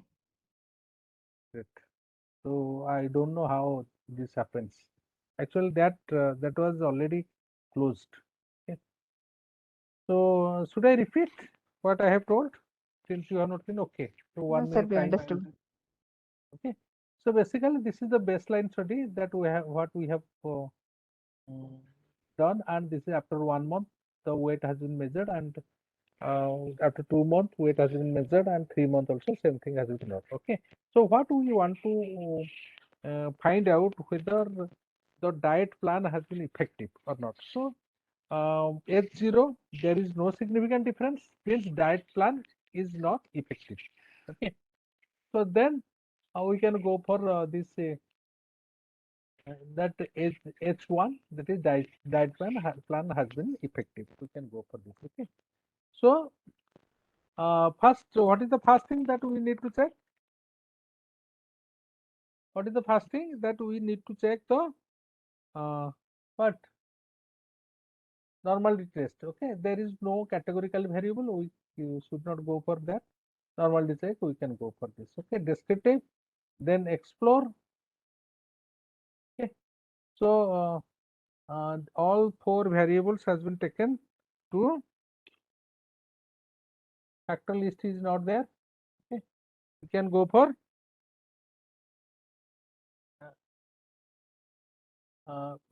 for these statistics normally, then plot, histogram we can check, or normality. Okay, so with this we can go for, we can move ahead. Okay. So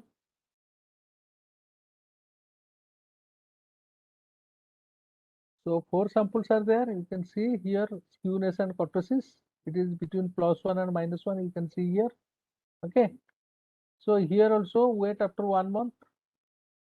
This is also between +1 and -1 kurtosis. Then here also this is also between +1 and -1, and this is absolutely normal data. So case test significant value is here all 4. It is non-significant. You can see greater than 0.05. Okay, we have seen multiple of times. I think there is no problem in understanding this test of normality. Basically, what it does, it tells about the distribution of the data distribution, that is normal data. So when this is non-significant, data is normal. Okay, so we'll go for this. So now we will go for this general linear model. We can see analyze. You can note down the process. General linear model. Then we can go for repeated measures. So we can write here weight. Okay.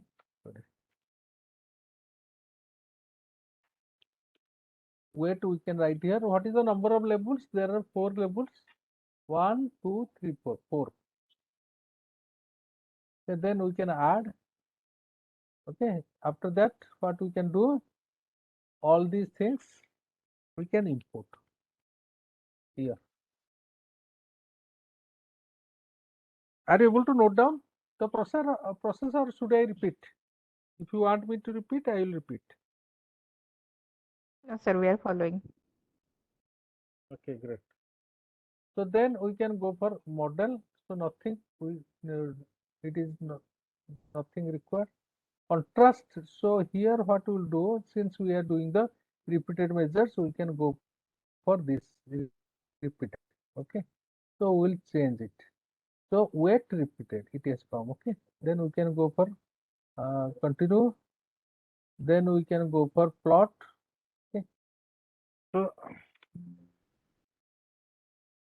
So is nothing required. Post-hoc analysis we don't have here. Okay, we can have also here. We don't need anything. Okay, so then we can go for okay.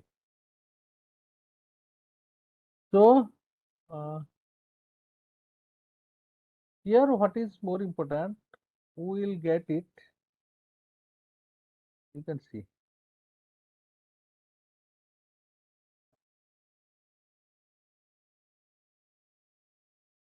Significant. This is found to be significant. Okay, this Motzler test of that sphericity.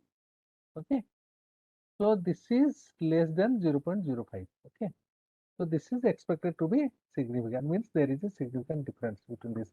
Chi-square value, approximately chi-square value is found to be 15.29. Okay, degree of freedom this, and this is 0.09. Okay, so this is what. So F square, if you see, is all these multivariate test. Okay, these are not that significant, but this here we can derive the conclusions. Since it is less than 0.05, we found that this is significant. That means, what does it mean? Means there is a diet plan given by the dietitian has been effective. Okay, this is how we can conclude. So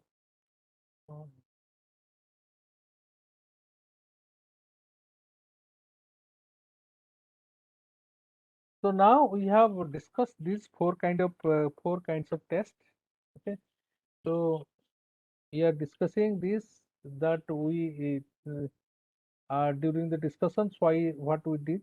So during for every test there is a theory. That theory tells about the research design, that is one. Your questionnaire design it tells, and it also tells about your sample size. Take for example this independent t-test. In order to run it independent t-test, what you need at least more than 30 samples you need to run. But SPSS normally, if you give less than 30 samples, it will also uh, run t-test. Okay, normally it is recommended if when sample size is less than 30, you can run a z-test, or when it is more than 30, you can run a t-test. Actually, as per that is a thumb rule. Okay, but SPSS doesn't have z. Normally it is on t-test. Okay, for this. Okay, however, so for this we understood that different kinds of questionnaire design, like these have to be exclusive questionnaire design, whereas this paired sample is related. Okay, before and after. Okay, like that. So here when the sample size is more than 2, like 3 4, like that, you can run a ANOVA. Okay, but when it is also more than 2, like before after, the way we have done, uh, like 1 month, 2 month, 3 month, 4 month, like that we can also run. So let us understand there are 4 assumptions that we discuss. First thing, in order to run a parametric test, first thing that you need to check is that is a uh, normality test. Okay, normality test we have to run. And second thing, homogeneity of variance we have to do. Third, the data has to be metric. Fourth, score has to be independent. These are the 4 assumptions. Okay. Then what we understood here, that we have also understood that what is null hypothesis, what is also alternative hypothesis. Okay. Null is means then nothing new comes out. Existing is true. Okay. Nothing new comes out existing. Means when we are doing a mean test, there is no difference of mean. Whereas when we are doing that is H0, that is null hypothesis, alternative hypothesis, there is a difference that we are doing. Okay. When we do the variance test, the variance test, the comparison we are doing, something that happens in F test. So normally there is a difference of 2 variance. There is no difference between 2 variants, H0 or that null hypothesis, alternative hypothesis will be, there is a difference, significant difference, and that difference is significant. This is how we can frame the hypothesis. Okay.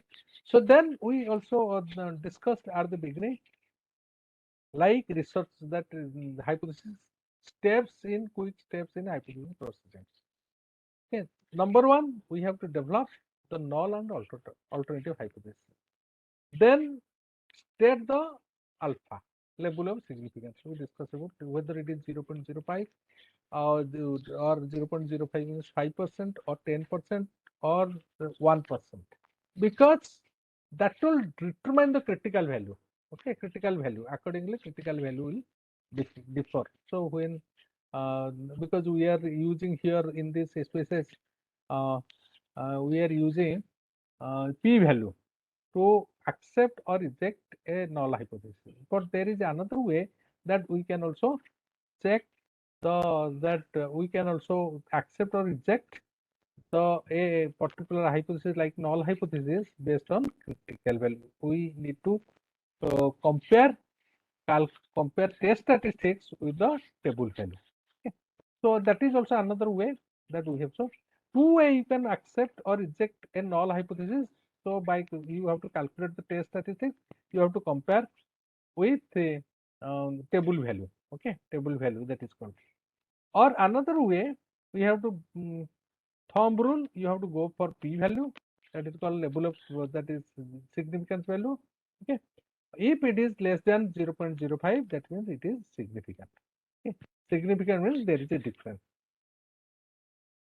So these are the difference that these are the things that, to recap, Okay. So this hopefully the session has been that beneficial for you. If you have any questions or concerns, you can raise. Okay, I will address.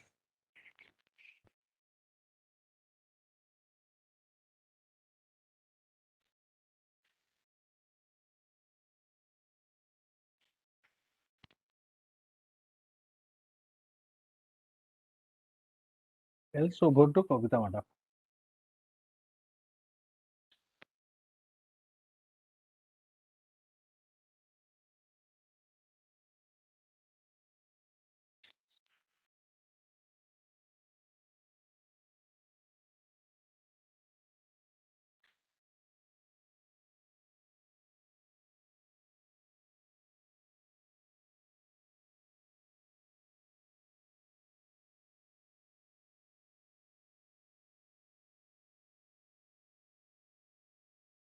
Yes, ma'am.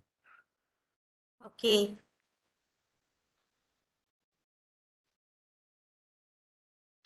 So any queries from the participants?